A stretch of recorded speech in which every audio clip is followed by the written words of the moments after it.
সবাইকে আমন্ত্রণ জানাচ্ছি দ্য ফুটবল শো এর অ্যাডেড টাইম। আজকে একটু মনে হয় আপনারা দেরিতে এই কন্টেন্ট আপনারা পাচ্ছেন, অন্যদিন আর একটু আগে আগে আপনারা পেয়ে যান, কারণ আমরা শুটিং ডে আজকে করেছি একটু দেরিতে। তৌসিফ কেমন আছেন? ভালো আছি, আপনি কেমন আছেন? আলহামদুলিল্লাহ ভালো রয়েছে। আজকে প্রচুর কোয়েশ্চেন হচ্ছে আপনার চুল কাটা, সেলুন, কে কোথায় চুল কাটবে। আমি রিফাত ভাইয়ের বিয়ে নিয়েও পাইছি। ম্যানচেস্টার ইউনাইটেড এই সুসময়ে বিয়ে যদি করতে হ্যাঁ, হয়, অনেক মানুষ প্রশ্ন করেছেন, ওটা আসলে ভালো টাইম এটা একটা, খুবই ভালো সময়। কি দিয়ে আসলে আমরা শুরু করব? আপনি শুরু করেন। ওকে, র নেচার বিডি তার প্রশ্ন, সামনের ম্যাচে ইউনাইটেড জিতলে ওই ফ্যানটার চুল কাটা হবে। কেউ কি চিন্তা করতে পেরেছিল ইউনাইটেড সিটি এবং আর্সেনালের মতো কঠিন প্রতিপক্ষকে হারিয়ে এরকম টানা ম্যাচ জয়ের মধ্যে থাকবে?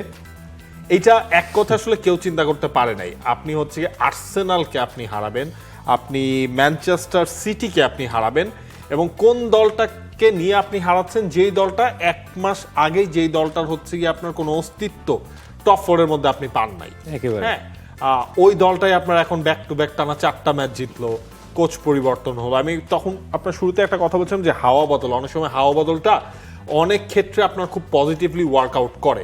সেই জিনিসটাই ম্যানচেস্টার ইউনাইটেডের ক্ষেত্রে হলো। দেখেন, এই সেম দলটাই তো হচ্ছে গিয়ে লাস্ট সিজন শেষ করেছে, এই সিজনে এই দলটাই শুরু থেকে মিড অফ দ্য সিজন পর্যন্ত ছিল।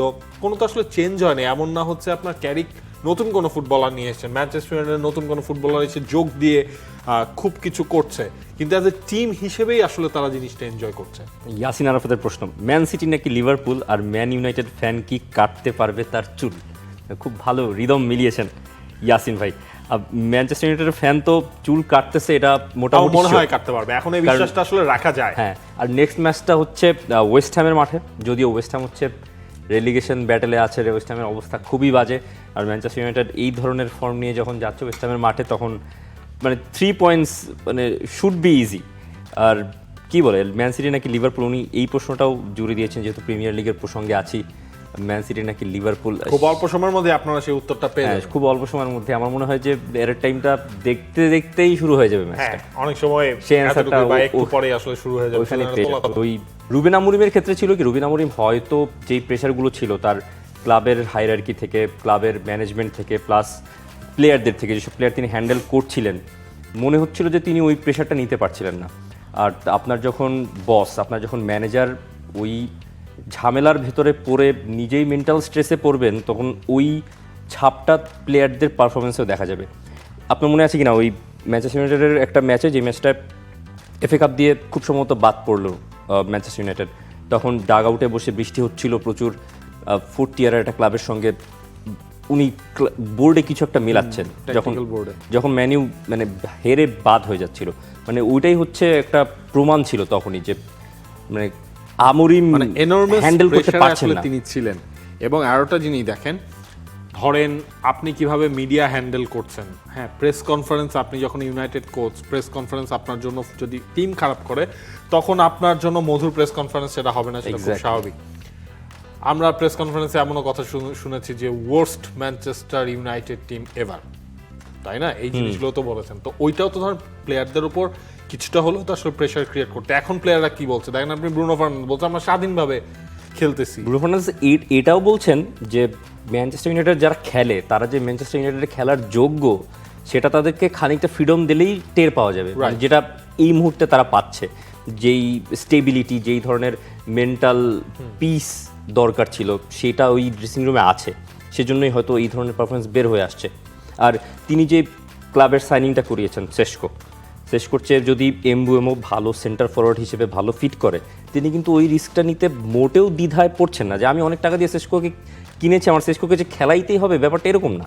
আমার যদি এই মুহূর্তে দলের সিস্টেমে যদি এমবুএমও সেন্টার ফরওয়ার্ডে ভালো স্যুট করে, কোবি মেনু যদি আমার সেন্টার মিড রোলে আমাকে ভালো কনসিস্টেন্সি দিতে পারে, তাহলে ওয়াই নট। মাহফুজ আহমেদের প্রশ্নটাই, ইউনাইটেডের খেলার স্টাইল কেমন লাগছে আপনাদের কাছে?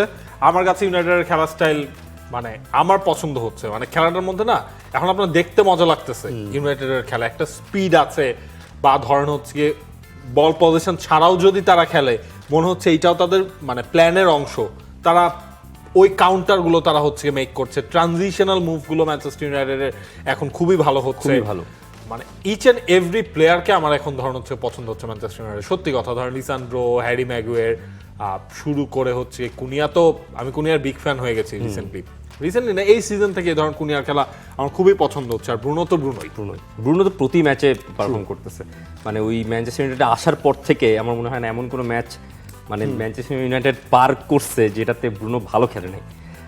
মোহাম্মদ রাজু ইসলাম তার প্রশ্ন, রোমেরোকে কি হলুদ কার্ড দিলে হতো না?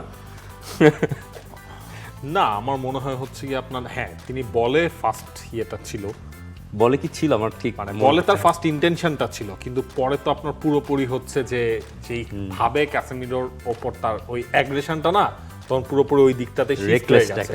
এটাকে ওই ডেঞ্জারাস ট্যাকল বা রেকলেস ট্যাকল হলে তখন ডিরেক্টলি আপনি আসলে রেড কার্ডটা দেখাতে পারেন। তো রেফারির কাছে সেটাই আসলে মনে হয়েছে।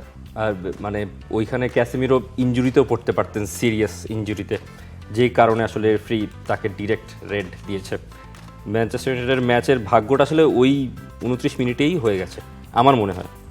রেড কার্ড পরপরে সেটা 10 জন নিয়ে এবং পুতি রোমেরো এবং ভ্যান্ডেভিনের তো হচ্ছে আমরা বেশ ভালো একটা পেয়ারিং আমরা দেখছিলাম গত কয়েকদিন ধরে। ওইখানে যখন আপনার ক্যাপ্টেন রোমেরো এই অবস্থায় চলে গেলেন, একজন প্লেয়ার কম, ওইটা তো মানে ম্যানচেস্টার ইউনাইটেডের যে স্পিডটা ছিল, আপনি চিন্তা করেন রোমেরোকে রেড কার্ড দেখানোর আগে থেকেও কিন্তু আমার মনে হচ্ছিল ম্যানচেস্টার ইউনাইটেড স্লাইটলি ম্যাচের টেম্পোটা ধরে ফেলেছে। তারা কি করতে চায়, তাদের হচ্ছে আপনার ম্যাচের প্ল্যানিং দেখে আমার মনে হয়েছে বা খেলার স্টাইল দেখে মনে হচ্ছে না দে হ্যাভ এ প্ল্যান, তারা ওই অনুযায়ী কাজ করছে। যখন আপনার 10 জন হয়ে গেল তখন তো ভেরি ইজি টাস্ক। টটেনহামের খেলায় ওই ধরনের শার্পনেস ছিলই না আসলে এই সিজনে। মানে লিটারালি আমি কালকে ধরুন ফার্স্ট গোল যেটা হলো, মানে ওই সেট পিসের প্ল্যানটাও আপনি খেয়াল করেন, আসলেই মানে পুরোপুরি হচ্ছে গিয়ে মানে পিকচার পারফেক্ট একটা সেট আপ হলো। সেই জায়গায় টটেনহাম আপনার ম্যান মার্কিং গুলো করলো সুন্দর মতো, সাইড থেকে একটা শর্ট কর্নার কিক, এমবুএমও পুরো ফ্রি জাস্ট প্লেসমেন্ট। টটেনহামের প্লেয়াররা তাকিয়ে তাকিয়ে দেখেছে শুধু, আর কিছু করার নেই ওখানে। নেক্সট, হ্যাঁ কি নিব? আবু হুরাইরা রনি, মোহাম্মদ আবু হুরাইরা রনি, তার প্রশ্ন, নাবিল ভাইয়ের কাছে আমার একটা প্রশ্ন, ব্রাজিল আর জার্মানি তুলনা করলে কে এগিয়ে এবং কেন? আর আমাদের চাপাই নবাবগঞ্জ জেলার দেবীনগর ইউনিয়নে একটা ফুটবল টুর্নামেন্ট হয়, যেটা জেলার মধ্যে সেরা ধরা হয়। সেখানে লোকাল প্লেয়ারদের পাশাপাশি অনেক নামি দামি ফুটবলাররাও খেলতে আসেন। এমন টুর্নামেন্ট কি কখনো উপভোগ করেছেন? না, ফার্স্টে ওটা দিয়ে শুরু করছি, ব্রাজিল জার্মানি এরকম মানে নিচেরটা দিয়ে বলছি, তারপর ব্রাজিল আর জার্মানি বলছি। এরকম টুর্নামেন্ট আসলে কখনো আমার উপভোগ করা হয় নাই। তবে দেখি ফেসবুকের রিলে দেখি আমাদের ন্যাশনাল টিমের ফুটবলাররা বা হচ্ছে বাংলাদেশের আগে লিগে খেলেছেন এমন কয়েকজন ফরেন প্লেয়ার এখনো বাংলাদেশে আছেন, তারা প্রতিনিয়ত ওই ম্যাচগুলো খেলছেন ঢাকার বাইরের। আর বিভিন্ন কন্টেন্ট ক্রিয়েটরের কিছু কিছু রিলও আসলে দেখা হয় ঢাকার বাইরের কি কি বাজি ধরা হয়, কি কি থাকে, কিভাবে ওইসব টুর্নামেন্টগুলো চলে, ওগুলো আনবিলিভেবল ক্রেজ। মানে সামনাসামনি বসে দেখা হয়নি, কিন্তু সোশ্যাল মিডিয়ায় বড় কোনো ম্যাচ থাকলেই আসলে ওইটার রিল টিল আমাদের চোখে এসে পড়ে। আমারও কখনো দেখা হয় না, আমার খুব ইচ্ছা আছে যে রিফাত ভাইয়ার আপনার সঙ্গে যদি কখনো সৌভাগ্য হয়, সেই সঙ্গে যদি আনন্দ ভাইও আসতে পারেন, মানে 4 জন মিলে যদি কোনো এই ধরনের টুর্নামেন্টে যাওয়া যায়, বেশ উৎসবমুখর পরিবেশ হবে, কি বলেন? ট্রু। আপনারা দুজন কমেন্ট্রি বক্সে বসলেন, আমি আর আনন্দ ভাই কন্টেন্ট মজা আপনারা কি আমরা কাজ করব, হাফ 50-50 করে হয়ে যায়, 50-50 হাফ টাইম আপনারা, হাফ টাইম আমি আর আনন্দ ভাই। ব্রাজিল আর জার্মানির তুলনা করলে কে এগিয়ে এবং কেন, মানে বিশ্বকাপের পার্সপেক্টিভে? আমার মনে হচ্ছে আপনার মানে জার্মানি একটু প্রেসারেই তারা আসলে থাকবে, কারণ নাগেলসম্যান এখনো ফাইনাল কেমিস্ট্রিটা আসলে কি বের করে এই দলটার। আমার লাস্ট ইউরো দেখেও মানে খুব বেশি আমি স্যাটিসফাইড না, আরো বেটার এক্সপেকটেশন ছিল জার্মানির কাছ থেকে। আর ব্রাজিলকে নিয়ে আমি একটু হোপফুল বেশি, সেটা আনচেলত্তির জন্য, সেইটা হচ্ছে আপনার ব্রাজিলের ফরওয়ার্ড লাইনের জন্য, মিডফিল্ডারদের জন্য, সব মিলিয়ে ধরেন ব্রাজিলকে আমি কিছুটা হলেও এগিয়ে রাখবো। মেইনলি হচ্ছে আনচেলত্তি আসার পরে দলটাকে মনে হয়েছে যে না, দলটা মানে ওই যে একটা লম্বা টাইম তারা একটা ব্রেকের মধ্যে আছে, ওয়ার্ল্ড কাপের ট্রফি না পাওয়া, সেইটাতে আমার মনে হচ্ছে এবার, আমি শুরুতেও বলছিলাম যে ব্রাজিলকে আমি ফেভারিট হিসেবে রাখতে চাই ওয়ার্ল্ড কাপে, ওই হিসেবে আমি ব্রাজিলকে কিছুটা এগিয়ে রাখবো। ব্রাজিল এগিয়ে থাকবে আসলে নামে ভারে অভিজ্ঞতায় প্লাস। আর জার্মানির এই মুহূর্তে যে টিমটাকে আমি দেখছি, আমার মনে হচ্ছে যে অভিজ্ঞতার খানিকটা কমতি এই জার্মানি টিমটায় হবে। আর প্লাস ব্রাজিল যদি খেলার মাঝে ইমোশনগুলো ধরে রাখতে পারে, বেশি ইমোশনাল হয়ে যায় ব্রাজিলের প্লেয়ার আমার মনে হয় খেলার মাঝে। ওই ইমোশনগুলোর সাইডে রেখে অবজেক্টিভ ওয়াইজ ম্যাচটা এক্সিকিউট করা গেলে হয়তো ব্রাজিল ভালো করবে বিশ্বকাপে। নেক্সট ফ্রি ফায়ার 7534 তার প্রশ্ন, ভাই আমার আর্থিক অবস্থা বার্সার মতো। আচ্ছা, শারীরিক অবস্থা নেইমারের মতো, ভেরি স্যাড। পারিবারিক অবস্থা ব্রাজিলের মতো, বাপ-দাদার জমিদারি ছিল এখন আর নাই, মানে 5টা ওয়ার্ল্ড কাপ লম্বা সময় এখন আর ব্রাজিল কিছু জিততে পারতেছে না। মানসিক অবস্থা রোনালদোর মতো, রোনালদোর মানসিক, আচ্ছা মানে রিসেন্ট টাইমসে ধরেন যা যা আল হচ্ছে নাসেরের সঙ্গে বেনজেমার সবকিছু। চুক্তি ওইটা। হ্যাঁ, রিলেশনশিপ স্ট্যাটাস এমবাপ্পের মতো। ওভারঅল তিনি জানতে চাইছেন কার মতো কোনটা কি। আমার মনে হচ্ছে যে আপনি, আপনার লস নাই হচ্ছে যদি আপনার মানসিক অবস্থা রোনালদোর মতো হয় তাহলে আপনার লস নাই, কারণ রোনালদো আসলে মেন্টালি অনেক স্ট্রং। অনেক স্ট্রং, হি অলওয়েজ ফাইটস। যদি এইটা আপনার হয়ে থাকে তাহলে আমি বলবো আপনি কোনো কিছুই লস করেন। আর্থিক অবস্থা যদি বার্সার মতো হয় তাহলে আপনার লস আছে। লস আছে কোন সেন্সে, আপনি অনেক কিছুই করতে চাইবেন, আপনি করতে পারবেন না, আপনার মনে হবে আমি এইটা করি, কিন্তু আপনি দেখবেন দিন শেষে পকেট ফাঁকা। নেইমারের মতো শারীরিক অবস্থা হলে আপনি খুব বেশি দিন আসলে সুস্থ থাকতে পারবেন এবং আপনি আপনার ওই যে যেই ড্রিম বা যেই ডিপেন্ডেন্সি আপনার ওপর অন্যদের, সেটাও আপনি আসলে ফুলফিল করতে পারবেন না। আর এমবাপ্পের মতো রিলেশনশিপ স্ট্যাটাস এমবাপ্পের মতো হলে তাক নো কমেন্ট। ব্যাপারটা হচ্ছে সময় পাল্টায়, জীবনও পাল্টাবে। আজ আপনার ধরেন অনেক সমস্যা, কালকে দেখবেন সমস্যাগুলো লাঘব হয়ে গেছে, ঠিক আছে? এইভাবেই জীবন চলে, উত্থান এবং পতন। আশা করি সব ঠিক হয়ে যাবে।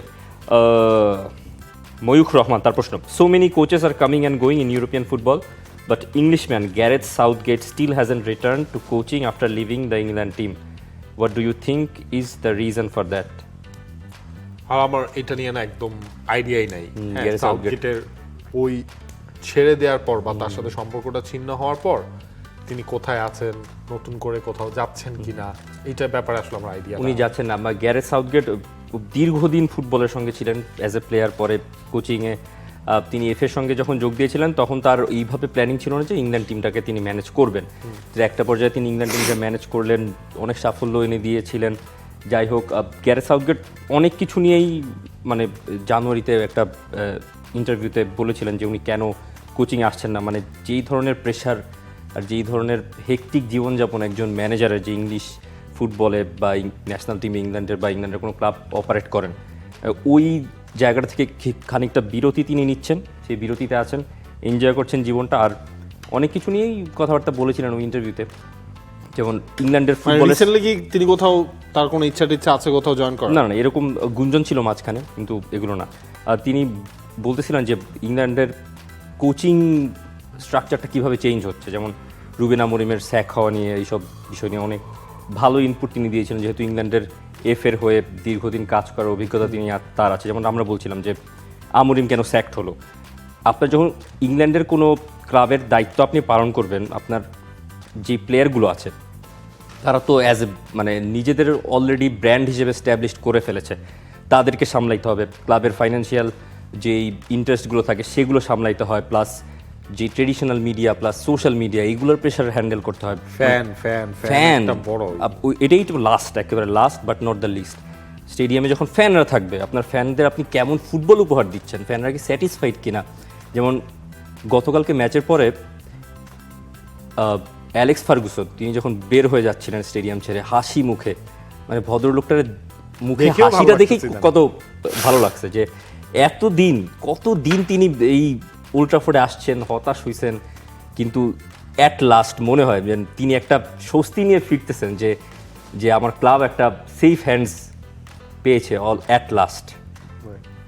তো গ্যারেথ সাউথগেট মনে হয় না কোনো শীঘ্রই কোনো ক্লাবের দিকে আসবে। নেক্সট প্রশ্ন, রবিউল ইসলাম হিরণ, অ্যাস্টন ভিলা কি প্রিমিয়ার লিগের টাইটেল রেস থেকে ছিটকে গেল নাকি আপনাদের মতে? ছিটকে গেছে।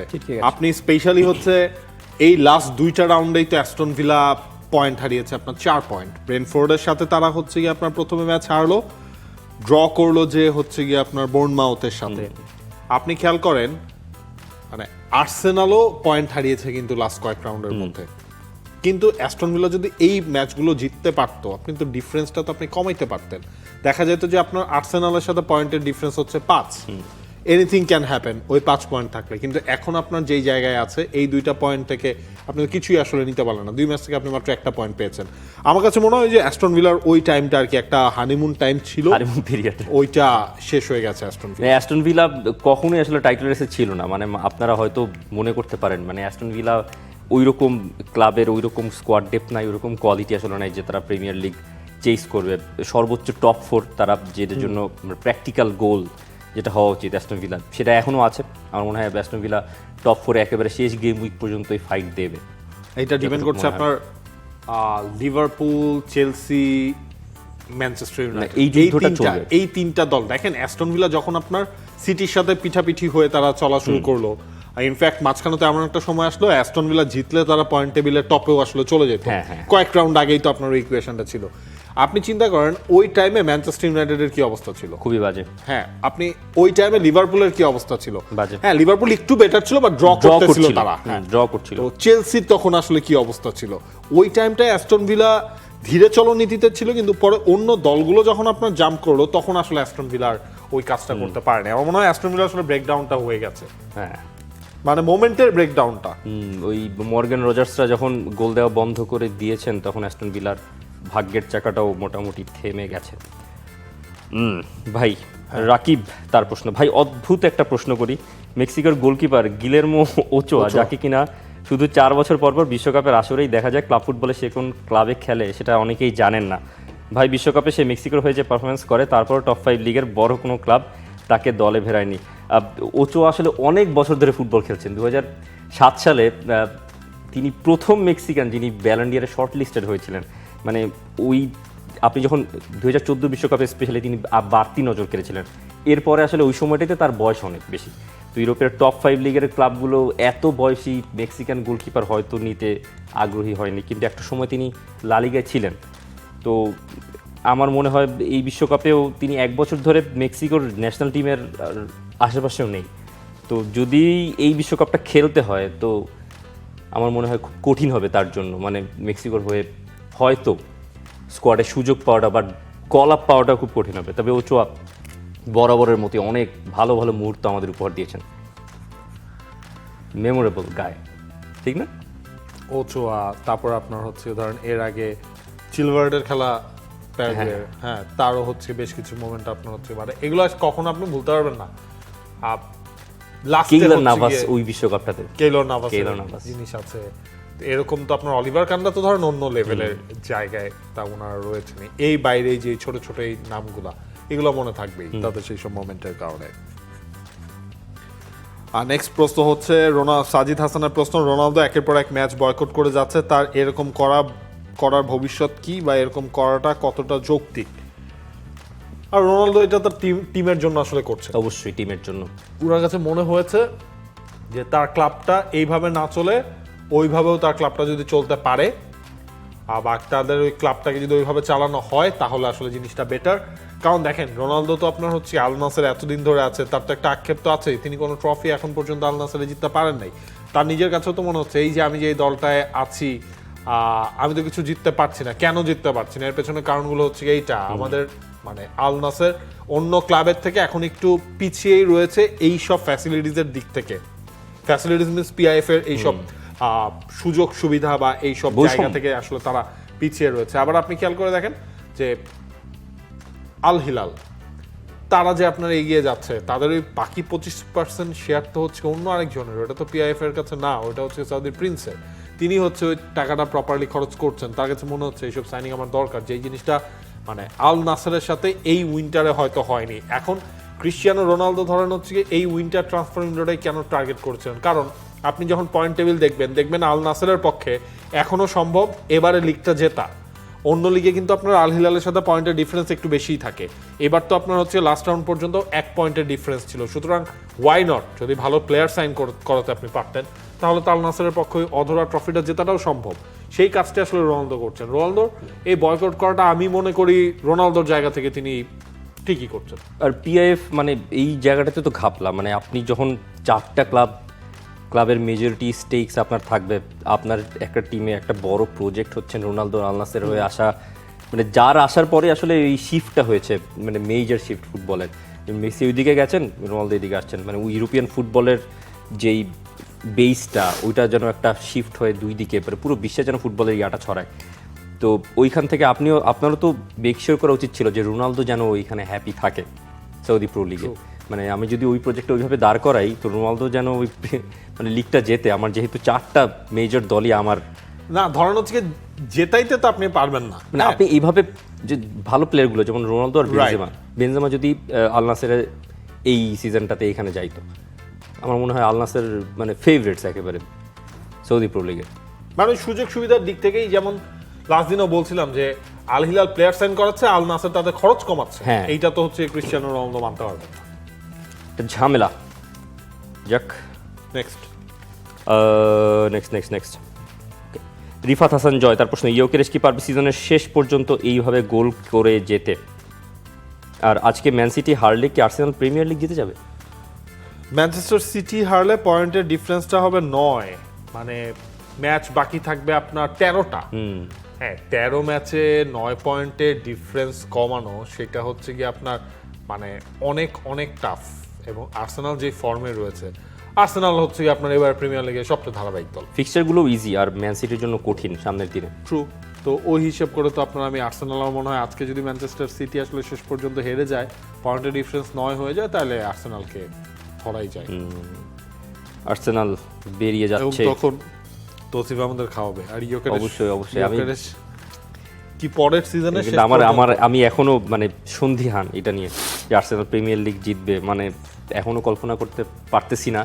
এটা হচ্ছে একেবারে হওয়ার পরে হবে আর কি। আর্সেনালকে এই পুরো 38টা গেম উইক শেষ করতে হবে, শেষ করে হয়তো নেক্সট আপনার কাছে প্রশ্ন আছে? হ্যাঁ, প্রশ্ন রয়েছে। এমডি আদনান, তার প্রশ্ন, বাংলাদেশের ক্লাব ফুটবলে জার্সি বিক্রি করার উদ্যোগ নেওয়া উচিত, জার্সি প্রস্তুতকারী প্রতিষ্ঠানের সাথে চুক্তি করা উচিত, ক্লাব সমর্থকরা ক্লাবের অফিসিয়াল জার্সি কিনতে পারে না, এটা অনেক বড় একটা আক্ষেপের বিষয়। কিংস হচ্ছে গিয়ে তাদের অফিসিয়াল জার্সি বিক্রি করে। আবহাওয়ান লিমিটেডও মাঝখানে তাদের অফিসিয়াল জার্সি বিক্রি করা শুরু করেছিল অনলাইনে। মোহামেডান স্পোর্টিং ক্লাবও শুরু করেছিল, তাদের জার্সিটা যেই যারা বানিয়ে দেয় তারা হচ্ছে গিয়ে ফেসবুকে প্রচারণা করে, তারা মার্কেটিং করে তারা বিক্রি করা শুরু করেছিল। হ্যাঁ, এখন ওইটা ধরেন এত ওয়াইডলি জিনিসটা জানানো হয় নাই দেখে, বা প্রচারণাটা বা ওই উদ্যোগটা জানানো হয়নি দেখে অনেক ক্লাবের ফ্যানরাই হয়তো সেটা জানে না। দেখেন, মোহামেডানের তো আপনার অফিসিয়াল কোনো ফুটবল পেজও নাই, অফিসিয়াল আমার মনে পড়ছে না। আমরা মোহামেডান একটা পেজ, ওইটা ফ্যানরা আসলে ক্রিয়েট করেছে, মানে ক্লাব থেকে অফিসিয়াল কোনো পেজ আছে কিনা আমার মনে পড়ছে না। কারণ গত সিজনেই না এর আগের সিজনেই আপনার বিভিন্ন মোহামেডান থেকে একটা প্রেস রিলিজে দেওয়া হয়েছিল, যেখানে বলা হয়েছিল এইসব ক্লাবের এইসব পেজ হচ্ছে আমাদের ক্লাবের না, সো ওইখানের কোনো নিউজে কেউ যেন কোনো কিছু বিশ্বাস না করেন। বা ওই ধরনের মোহামেডান ক্লাবের কোনো পেজের খুব বেশি অ্যাক্টিভিটি আমি দেখিনি, হয়তো থাকতেও পারে, বাট খুব বেশি আসলে অ্যাক্টিভিটি এখন পর্যন্ত চোখে পড়ে নাই। তো মোহামেডানের জার্সি ওই লাস্ট সিজন আমরা দেখলাম একটা কোম্পানি, তারা বলেছিল যে তারা অফিসিয়ালি জার্সিটা বাইরে প্রচারের জন্য বিক্রি করছে, সব কিছুই ঠিক আছে, কিন্তু এটা ধরেন একটু আফসোসের জায়গা তো রয়েছেই যে আবহাওয়ানি, মোহামেডান, বসুন্ধরা, বাকি যেসব ক্লাব রয়েছে, ব্রাদার্স ইউনিয়নেরও বেশ কিছু ফ্যান আমরা জানি, ফ্যান আমরা দেখেছি, মোহাম্মদগঞ্জের একটা বড় ফ্যান আছে, কিন্তু ওইভাবে তো আসলে জার্সিগুলো কমার্শিয়ালি সেল করা হয় না, দ্যাটস ট্রু। এই একটা ফেসবুক পেজ খুলে মানে নিজেদের অফিসিয়াল ক্লাবগুলোর, তারা তো ওইখানে সিজনের আগে প্রি অর্ডারের সিস্টেম করেও তো বিক্রি করতে পারে। মানুষজন তো জার্সি খুবই পছন্দ করে। বাংলাদেশে তো প্রায় 8 মাস গরমই থাকে, আর গরমের সময় আপনি টি শার্ট পরতেই সবচেয়ে বেশি স্বাচ্ছন্দ্য বোধ করবেন। আর ম্যাক্সিমাম স্কুল, কলেজ, ইউনিভার্সিটি, আমিও যখন ইউনিভার্সিটি মানে পড়াশোনা করতাম তো জার্সি পরতাম অনেক সময়, মানে সবসময় পড়তাম না, কিন্তু জার্সির একটা আলাদা ক্রেজ সবসময় ছিল, এখনও আছে, থাকবে ওটা। তো ক্লাবগুলো সেইখানে প্রফিট করতে পারে, এটা ভালোই হবে। আহমেদ সুজন, তার প্রশ্ন, গত রাতের goal, start, bench, sell, loan, Yamal, McTominay, Zubimendi, Mbeumo. প্রশ্নটা আগে নেওয়া ছিল, একটু দেরি হয়ে গেল হয়তো। আচ্ছা, মোহাম্মদ আমিনুল ইসলামের আসলে সেম প্রশ্নই ছিল, বাট এটার মধ্যে আপনার ম্যাকটোমিনেরটা ছিল না, এটা ছিল লামিনী ইয়ামালের গোল, লেভানডফস্কির গোল, এমবুয়েমোর গোল। আমার কাছে লামিনী ইয়ামালের গোলটা আসলে খুবই চমৎকার লেগেছে, লামিনী ইয়ামালের গোলটা। এমবুয়েমোরটা ফাইন, লেভানডফস্কিরটাও ঠিক আছে, ওকে, সুন্দর গোল, বাট যখন ওই লামিন ইয়ামালেরটার সাথে আসলে কম্পেয়ারটা করা হলো তখন ইয়ামালের গোলটা আসলে সবকিছুকে ছাড়িয়ে গেছে। ইয়ামালের গোলটা টু গুড। তবে ম্যাচের মোমেন্টাম সব কিছু মিলিয়ে আমি হিসেব করলে আমি স্টার্ট জুবিমেন্দির গোলটাকে দিলাম, কারণ আমার মনে হচ্ছিল যে সান্ডারল্যান্ডের সঙ্গে আর্সেনাল প্রথম গোলটা মানে খুব ইজিলি বের করতে পারবে না, আর প্রথম গোল না এলে আর্সেনালের মানে ওইখানে পয়েন্ট ড্রপেরও একটা ভয় থেকেই যায়। সান্ডারল্যান্ড খুবই ভালো ডিফেন্ড করছিল ওই সময়টাতে। ম্যাকটোমিনের গোলটা ম্যাচটা শেষ হওয়ার পরে আর্সেনালের নাপোলির ম্যাচটার দিকে সুইচ করলাম। ম্যাকটোমিনায় 1-0 গোলে পিছিয়ে ছিল যখন শুরু করছি ম্যাচটা। ম্যাকটোমিনায় প্রথম শট নিল, ওখান থেকে হুইল্যান্ড একটা গোল দিল 1-1। পরে 2 মিনিট পরে ম্যাকটোমিনার একটা গোল দিচ্ছে বক্সের অনেক বাইরে থেকে, দুর্দান্ত শট, মানে ওইটাকেও ফেলে দেওয়া যায় না। কালকের ম্যাকটোমিনার গোলটা ওয়াজ টু গুড, বেঞ্চ করে দিলাম। আর হ্যাভ টু লোন ইয়ামালের গোল 1-0 মানে বার্সেলোনা খুব কম, মানে হ্যাঁ মিনিং এর দিক থেকে ওকে, আবার আপনি লামিন ইয়ামালের দিক থেকে চিন্তা ওই করেন দিক থেকে মানে শুধু গোল আলাদা করলে লামিন ইয়ামাল সবার উপরে। আবার হচ্ছে আপনি ধরেন এই যে লামিন ইয়ামাল যে মনে হচ্ছিল একটা ব্যাট প্যাচে তিনি যাচ্ছেন, কিন্তু লাস্ট 2টা গেম উইক আপনি চিন্তা করেন মনে হচ্ছে যে না এই লামিন ইয়ামালই সেই লামিন ইয়ামাল। ইয়েস, মাত্র 18 বছর বয়স, এখনো চিন্তা করা যায়। নেক্সট প্রশ্ন, আওয়ার ইউনিভার্স তার প্রশ্ন, প্রপোজ ডেতে আপনাদের সবচেয়ে কাঙ্ক্ষিত প্রস্তাব কোনটি? আমাদের সবচেয়ে কাঙ্ক্ষিত প্রস্তাব হচ্ছে মানে আমার প্রস্তাব যেটা হলো যে ভাই মেসি রোনালদো কে সেরা কে সেরা না, কে গোট না, এইসব নিয়ে চলেন না আমরা একটা আইন করে এইসব নিয়ে কোনো বিতর্ক করা যাবে না। ও আচ্ছা, আপনি প্রস্তাব করবেন? প্রস্তাব করছি, ঠিক আছে, যে এই দুজনকে নিয়ে কোনো বিতর্ক করা যাবে না, মানে comparison start bench sell loan এটাও করা যাবে না, মেসি রোনালদো কে সর্বকালের সেরা এইসবও করা যাবে না, বাকি সবকিছু ঠিক আছে। আমি মনে করছি যে আপনার কাছে সবচেয়ে কাঙ্ক্ষিত, আপনার কাছে কোনো প্রস্তাব যদি দেওয়া হয় কোনটা আপনি চাইবেন আর কি। আমি কি প্রস্তাব চাই, মানে আমি কি দিব প্রস্তাব ফুটবল নিয়ে যদি প্রস্তাব দেওয়া লাগে কি দিব? তেমন কিছুই দেওয়ার নেই। বিশ্বকাপে আর্জেন্টিনা ব্রাজিল এরা একজন বিশ্বকাপটা জিতুক, এটা কি প্রস্তাব হয় নাকি? প্রস্তাব এটা তো খেলতে হবে তো ভাই। এটা তাও ঠিক, প্রস্তাব আপনি ফিক্সিং করতেছেন নাকি? না, আমি প্রস্তাব কেমনে দিব আমি বুঝতেছি না, প্রস্তাব মাথায় আসতেছে। ওই যে যেমন আমি বললাম আমি দর্শকদের কাছে প্রস্তাব দিলাম, আপনারা এরকম কিছু করেন না। আচ্ছা, তাহলে প্রস্তাব আছে, এই ফুটবল শোয়ের উপরের জায়গাটা ফাঁকা আছে, একটা স্পন্সর আসলে খুবই ভালো হয়। হ্যাঁ, এটা বেশ ভালো একটা প্রস্তাব আপনি দিয়েছেন। ভালো প্রস্তাব, বেশ ভালো একটা প্রস্তাব দিয়েছেন। অনেক দর্শকরা আপনারাও স্পন্সর সেই আছেন, কাজটা আমাদের হয়ে করতে পারেন। Please promote us. নেক্সট প্রশ্ন, সাপ্পুরিত তার প্রশ্ন, which record is the most unbreakable? Thierry Henry, De Bruyne 20 assist in one season, Jamie Vardy 11 straight games with a goal, van der Sar 14 clean sheets in a row, Haaland 36 goals in one season। 36 goal in one season এটা impossible না, মানে আমার কাছে মনে হয় এটা আপনার premier লিগের 38 গেমে 34 গোল কঠিন, অনেক কঠিন ভাই। ধরেন এইবারও তো হচ্ছে হল্যান্ডের স্টার্টটা ভালোই হলো, হ্যাঁ। ঠিক আছে, তখনও তো মনে হচ্ছিল তিনি তার ওই রেকর্ডটাকেও তিনি ব্রেক করবেন। হ্যাঁ। আমার কাছে যেটা আপনার কঠিন মনে হয় সেটা হচ্ছে যে একদিক থেকে মানে 11 ম্যাচ টানা গোল করে যাওয়া ভার্ডি, এইটা, আরেক দিক থেকে আপনার ক্লিন শিট ধরে রাখা ফান্ডারসারের 14 ম্যাচের ক্লিন শিট ধরে রাখা, এই দুইটা আমার কাছে মনে হচ্ছে কম্পারেটিভলি আপনার হচ্ছে একটু টাফ। হ্যাঁ, ওইদিকে ব্রুনো ফার্নান্দেজের অলরেডি 12টা অ্যাসিস্ট হয়ে গেছে এই সিজনে, তো অ্যাসিস্ট আপনি 20টা অ্যাসিস্ট, মানে এটা সম্ভব, ভালো বলেছেন। ভ্যান ডার সারটা আমার কাছে সবচেয়ে কঠিন লাগতেছে আসলে, মানে 14 ম্যাচে টানা ক্লিন শিট রাখা ও টু টাফ, মানে প্রিমিয়ার লিগের যেই ধরনের কম্পিটিশন, 14 ম্যাচ আপনি 14 ম্যাচ জিতলেন, কিন্তু 12 নম্বর ম্যাচে আপনি একটা গোল খেয়ে গেলেন, তখন তো আপনার এই ক্লিন শিট আর থাকছে না। এই কারণেই এইটা আসলে সবচেয়ে বেশি টানা 14 ম্যাচ ক্লিন শিট সবচেয়ে কঠিন, আমার ওইটাই মোস্ট আনব্রেকেবল। নেক্সট আচ্ছা, আপনার কাছে কিছু? হ্যাঁ, আমার কাছে একটা প্রশ্ন আছে। ওকে, আমার হাতের কোটা শেষ। হ্যাঁ, ওকে, SRK জুনিয়র তার প্রশ্ন, ভাই খাওয়া দাওয়ার দিক থেকে স্টার্ট বেঞ্চ সেল লোন? ওকে, রিফাত ভাই, নাবিল ভাই, তৌসিফ ভাই, শরীফুল ভাই, এই অ্যান্সারটা মনে আমরা সবাই জানি। আচ্ছা, খাবার দাবার দিক থেকে হচ্ছে তো আনন্দ হচ্ছে, অর্থাৎ শরীফুল হক আনন্দ হচ্ছে স্টার্ট, এটা নিয়ে কোনো ডাউট নাই, কিন্তু বেঞ্চে কে বসবেন? বেঞ্চে রিফাত মাসুদ রিল বেশি দেখে, হ্যাঁ, রিল দেখে সে হচ্ছে ভ্যারাইটিস খাবার দাবার সম্বন্ধে আইডিয়াটা আসলে ভালো। আমি ভাই হচ্ছে গদ বাতা খাবার, হ্যাঁ, সো ওকে বেঞ্চ করছি। তৌসিফ আপনাকে আমি লোন দিলাম আর নিজেকে নিয়ে গেছেন আমি নিজেকে সেল করলাম, আপনাকে লোনে রাখছি আমি। Thank you thank you.